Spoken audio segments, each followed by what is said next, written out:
Olá, bem-vindo ao nosso sétimo dia do nosso propósito de 100 dias lendo o Novo Testamento. Certa vez, Jesus foi questionado sobre o que era necessário para entrar no reino dos céus, e a resposta de Jesus deixou as pessoas surpreendidas. Os próprios discípulos chegaram a dizer: se é assim, quem há de ser salvo? Por outras palavras, os discípulos estavam dizendo: Jesus, desse modo é impossível. Mas a resposta que Jesus deu foi surpreendente. Jesus disse: para Deus nada é impossível. Para Deus nada é impossível. Eu vou dizer mais uma vez para que você possa fixar. Para Deus nada é impossível. Muitas vezes nós podemos orar por pessoas, podemos interceder por pessoas, podemos acreditar que elas serão salvas por Deus. Podemos começar a acreditar que elas serão tocadas por Deus, mas passa uma semana, passam 2 semanas, passa um mês, passa um ano, 2 anos, 5 anos, 10 anos e parece que nada aconteceu. Parece que aquela pessoa tem o coração muito duro. Parece que essa pessoa nunca vai entregar a sua vida a Cristo. Parece que ela nunca vai se converter a Jesus. Parece que ela nunca vai desviar do caminho mau. Parece que ela nunca vai deixar de fazer as coisas pecaminosas.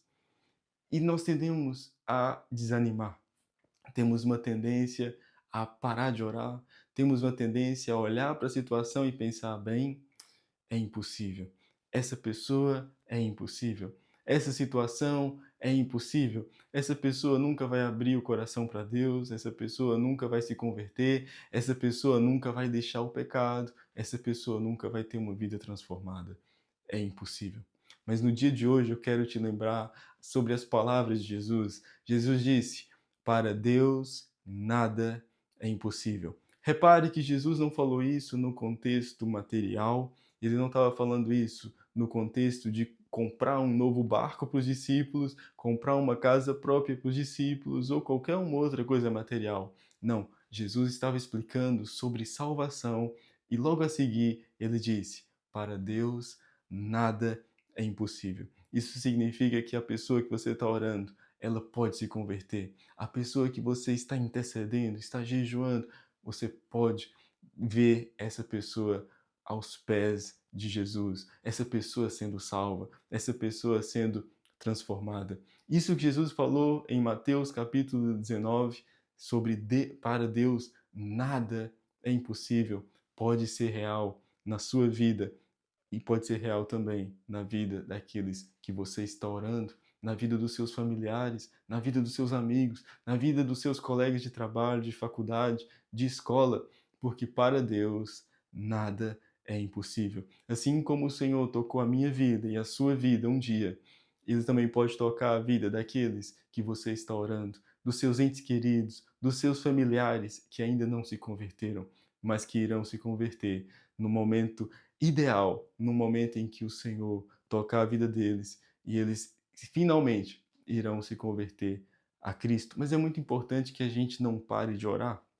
É muito importante que a gente não tenha uma perspectiva de achar que é impossível e que isso nunca vai acontecer. Não, a perspectiva correta é olhar para a situação e ter a certeza, ter a convicção, ter a fé de que para Deus nada é impossível.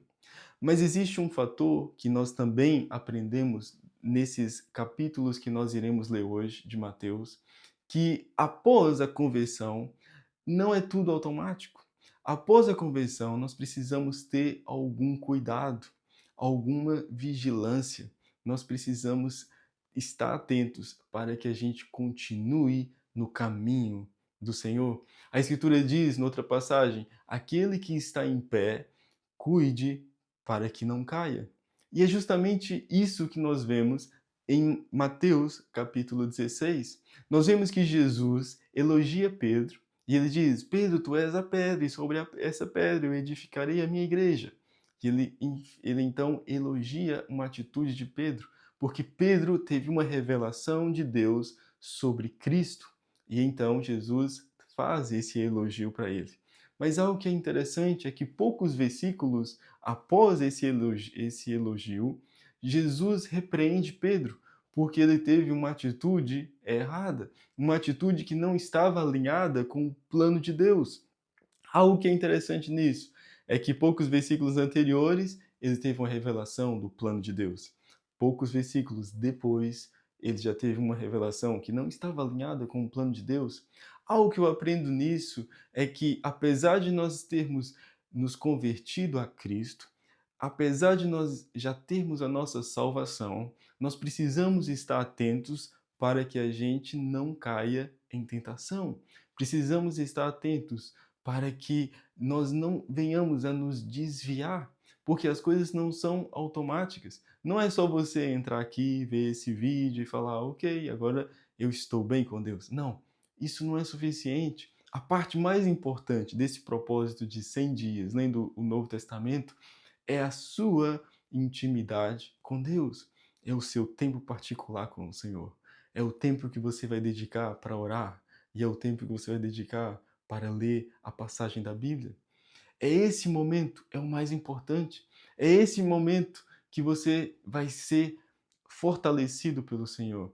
É nesse momento que você vai ter mais intimidade com o Senhor. É nesse momento que você vai conseguir ser moldado pelo Espírito Santo, vai ser convencido daquilo que você precisa parar de fazer e daquilo que você precisa passar a fazer e também aquilo que você precisa continuar fazendo, como por exemplo, orar por alguém, que talvez você ache que é impossível a conversão, que você acha que é impossível essa pessoa ser salva, mas às vezes o Espírito Santo vai dizer: continue, continue orando, continue perseverando. Haverá um momento em que o amor de Deus vai ser tão constrangedor na vida dessa pessoa que ela finalmente será salva. Hoje eu quero te encorajar a ler os capítulos de Mateus, capítulos 16, 17, 18, 19 e 20. E eu te espero amanhã para o nosso próximo dia.